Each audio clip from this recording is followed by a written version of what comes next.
This is about how I use secure video conference with clients. In my professional counseling practice, I've completely moved away from meeting clients in my office. I meet them now in a web-based environment using secure video conference, which I sometimes call SVC. There are many advantages with few disadvantages, so here's what I do. When I'm getting ready on each morning, on the days that I'm to see clients, I make sure my headset and my webcam are plugged into their USB ports on my computer. And as a designated operator of Secure Video Conference, I then go to the website on the secure server and enter my username and password. I click through the audio-video wizard to make sure that my technology is working properly. And then in the scroll down menu under Meeting Room Setup, I click on Address Book. I then check mark the first client of the day. I type a short message indicating the time of their appointment and a way to contact me if they're having internet problems during their session. That's usually my phone number. I repeat this brief procedure then for each of my clients that day. As far as starting the session, when I arrive in the conference room, the client is usually waiting for me after having completed their own audio-video check. I then click on my hands-free button at the bottom left to activate the audio, which is the VoIP, or in other words, the internet phone, and then click the video camera icon that's next to it to activate the webcam. And my client does the same at their end. And then under the Meeting Tools drop-down menu, I click on Live Video Conferencing, and this displays both of our videos as we start the session. The time it takes to get into the online session is much less than it takes in the old way for somebody to come open the door, come into the waiting area, enter my office, and sit in my chair. So during the session, from here on through the rest of the session, it's really much like it is in person. I visually see and talk with my client. I take notes by hand or in my Word document. It's been such a seamless process for most clients, even the non-techies, to transition from the conventional way to this 21st century way of receiving professional services.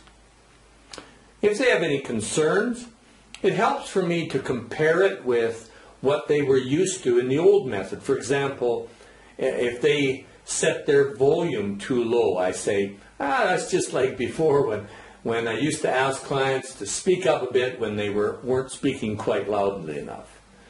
This really helps them to relax and to not blame themselves for feeling so dumb with technology.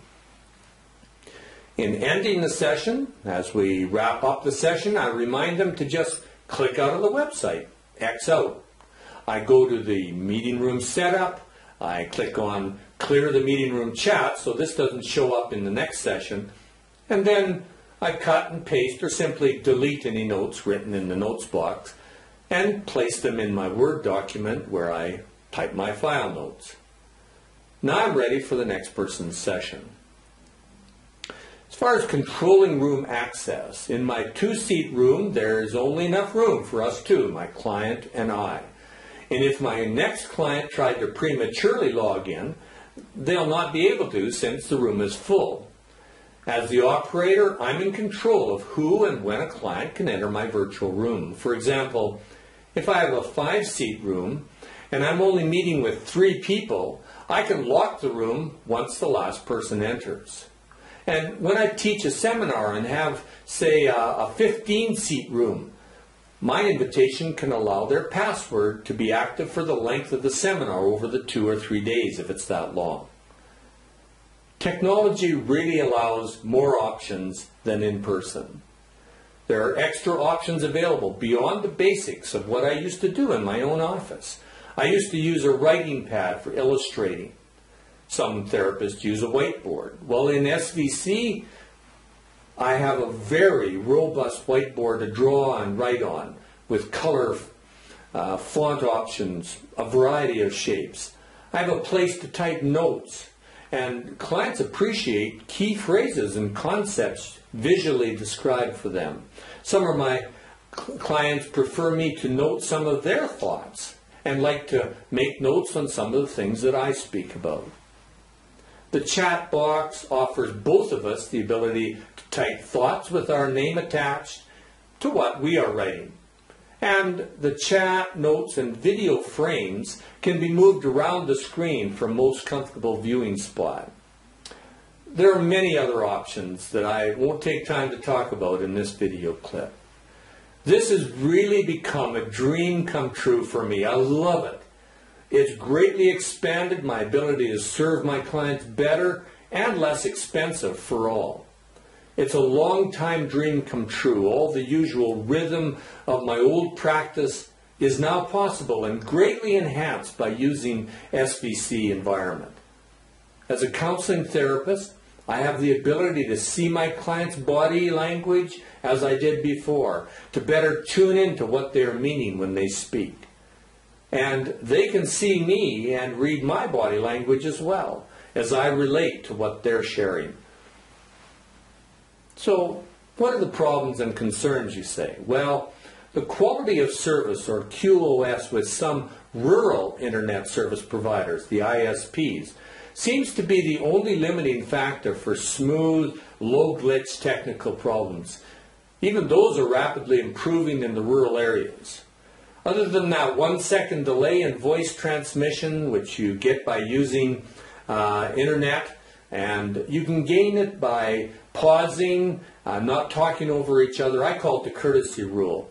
Other than that, the session proceeds as I would if I were present in an office with my client. Many people are not familiar with what a session looks like in this online environment. And I have concerns that have mostly arisen from being unfamiliar with it. But when they experience it, it's amazing to see how little technology is distractive.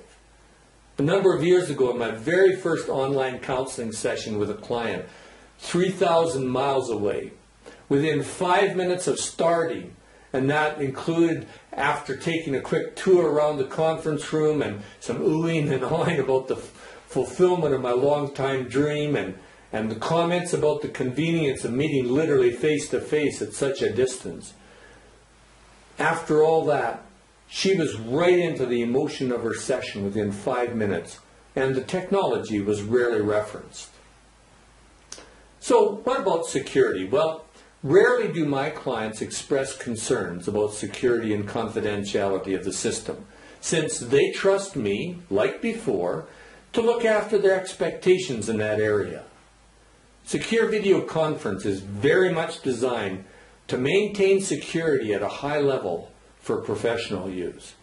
And even though technology can't be guaranteed hacker-proof, just as I wasn't able in my old office system to guarantee security, or if they spoke loudly, I couldn't guarantee confidentiality. Somebody might hear them in the next room.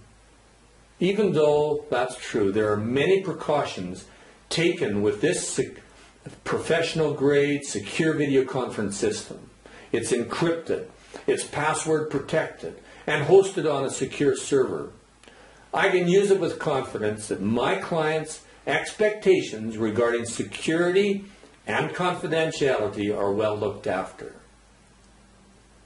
Clients really prefer online, even when I did still offer in-office options for my clients. Many who live close opted for online contact because of its convenience, its cost efficiency since clients have no long-distance charges, and its timeliness. They could even squeeze an appointment in the middle of their busy schedule as an executive at an office or a homemaker at home. And where I live, not have to worry about bad weather.